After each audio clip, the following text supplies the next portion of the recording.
দীঘা যাব বলে কিছু কেনাকাটা করতে চলে এসেছি শপিং মলে। বাজার কলকাতায়, না কলকাতা বাজার কি বলে জানি না, আমি ভুলে গেছি এই মুহূর্তে। আপনারা ঠিক করে কমেন্টে করে দেবেন তো বাজার কলকাতা না কলকাতা বাজার।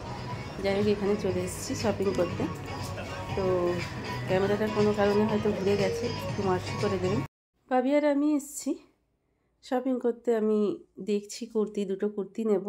আমার অনেক কুর্তি আছে, কিন্তু তার সত্ত্বেও ভাবি বলছে শপিং তোমায় করতেই হবে মা, দুটো কুর্তি নিতেই হবে, তাই চলে এসেছি। শপিং করতে বেরোবো, আর ওই দিকে নজর পড়বে না এইসব খাবারের দিকে, তাই কখনো হয়। আবার বৃদ্ধবনিকা সবারই ওই খাবারের দিকে লোভ। তো চলে এসেছি এখানে রেস্টুরেন্ট কাম স্টলে। তো এখানে এসে অর্ডার দিয়েছি চাউমিন, এগ চাউমিন আর চিকেন পকোড়া। তো যাই হোক, ওটা বাবা মা বাচ্চা সবার জন্য নিয়ে যাব। বাবা এসছেন, মা এসছেন, ভাবি আর আমি ওখানে বসেই একটা করে চিকেন পকোড়া খেতে ইচ্ছে করলো, তাই দুজনা মিলে খেয়ে নিলাম। বাড়ির দিকে না গিয়ে চলে এলো একটা রাস্তার ধারেই, মানে একদমই ডিটোরিয়ার ধারে অসাধারণ একটা মালাই চা খাওয়ালো। বাড়ি এসে আপনাদের সঙ্গে শেয়ার করবো বলে বসে পড়লাম কী কী কিনলাম। তো আমি দুটো কুর্তি নিয়েছি আর ভাবির জন্য একটা জিন্স নিয়েছি।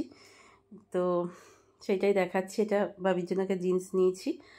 আর এখানে এই কুর্তিটা নিয়েছি, ভীষণই আমার পছন্দ হলো, ভীষণ পছন্দ। সামনের কাজটা দেখেই বেশ ভালো লাগলো।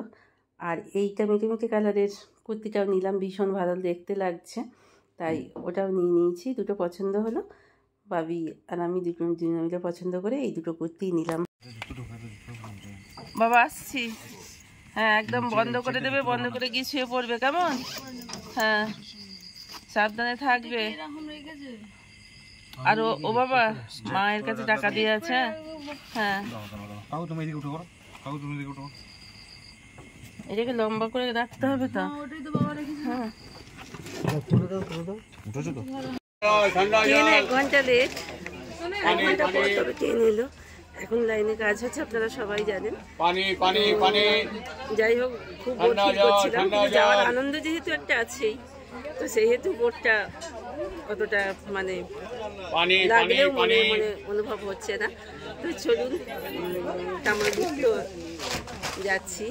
তো ভাবি আমাদের এটা টিপ দিচ্ছে আমার বার্থডে গিফট হিসেবে। তো এই ফার্স্ট টাইমই আমি এসিতে চাপলাম, ভেবেছিলাম খুব ভয়ও হচ্ছিল, কিন্তু এখন দেখছি যে না। তো সব কিছুই মানুষ অভ্যাসের দান, এটা অভ্যাস হয়ে গেল।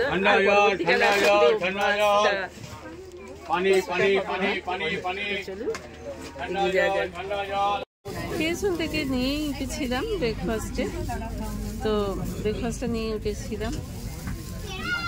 তো বাচ্চুটা আমি দুজনে নিয়ে নিলাম, বাবি ওদিকে বসেছে, তো বাবি ওদিকে খাচ্ছে। তো চলুন ব্রেকফাস্টটা করে নিই, বহুত খিদে পাচ্ছে।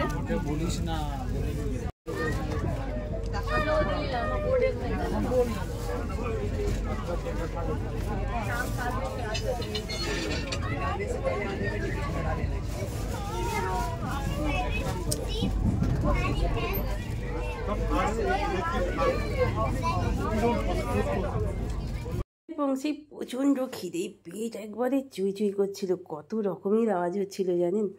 বলছিল ওরে শ্রাবণী খেয়ে নি, তোর এত বেলা করে খাওয়া অভ্যাস নেই। তো প্রায় 2টো নাগাদ খেতে বসলাম। এখানে খাবারগুলো কিন্তু হেভি ইন্টারেস্টিং ছিল। খাবারের মেনুতে ছিল একটু ডাল ছিল, পটল ছিল, ছেঁচড়া ছিল, আলু ভাজা ছিল, হ্যাঁ তার সঙ্গে অবশ্যই আমরা ডিম ভাজা নিয়ে নিয়েছিলাম, আর বড় বড় কাতলা কালিয়া, ভীষণ টেস্টি ছিল। এখানকার এটাকে বলছে মাছগুলো ভেরির মাছ, তাই হয়তো মিষ্টি। আমাদের এখানেরও মাছ ভীষণই মিষ্টি, তো কিন্তু ভেরির মাছগুলো তো আমরা সচরাচর খাই না। বেশ টেস্টি লাগলো, খেতে বেশ ভালোও লাগলো। তো খাবারের শেষে একটু করে সুন্দর টাকাস দিয়ে দিল, যে চাটনিটা আমি বাড়িতে শত চেষ্টা করেও পারি না করতে, সেই একটা চাটনি, আর লাভ চিহ্ন দিয়া 2টো করে পাঁপড় ভাজা। শুনতে পাচ্ছেন সমুদ্রের গর্জন। খাওয়া দাওয়া শেষ করলাম, আগে খেয়ে নিলাম, তারপরে অনেকটা বেলা হয়ে গেছে যেহেতু হোটেল ঠিক করতে করতে হোটেলটা বুকিং করে আসতে পারিনি। তো যাই হোক, খুব মানে তাড়াতাড়ি খাওয়া দাওয়া করে নিই, চলে এলাম সমুদ্রে। কিরম আওয়াজ হচ্ছে দেখছেন, আপনাদের সঙ্গে দেখা করাচ্ছি। আমাদের দীঘার সমুদ্র সৈকতে আমি এসে পড়েছি, বসে আছি বাচ্চু আমি বাবি। তো জলে এই এত অবেলায় নামবো না, তবে একটু ঢেউ তো খাবোই, ঢেউয়ের জল তো নেবোই বাবা, মানে সমুদ্রের জল তো গায়ে মাখবই। এই অশান্ত সমুদ্রে জল মাখার একটা মানে অভিজ্ঞতাই আলাদা। তো চলুন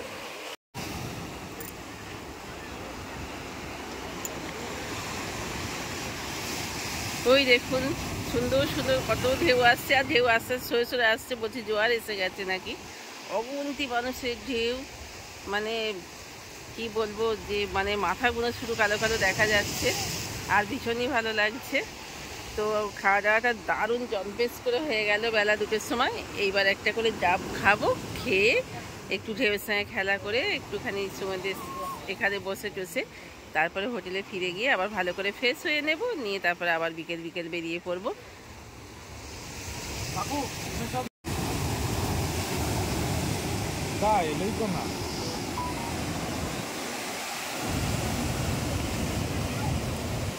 হাইট হয়ে গেছে।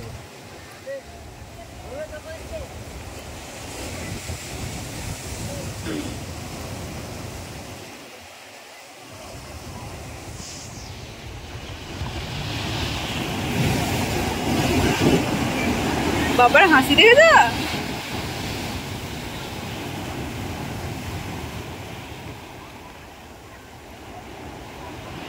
কেনাকাটা, খাওয়া দাওয়া, অশান্ত ঢেউগোনা, এই নিয়ে আজকের দিনটা শেষ হলো। তো আজকের মতো ভিডিওটা এখানেই শেষ করছি। কাল আবার আসছি দীঘার অন্য ব্লগ নিয়ে। ততক্ষণের জন্য শ্রাবণী এখানেই শেষ করলো। ভালো থাকবেন, সুস্থ থাকবেন, হাসি খুশি থাকবেন।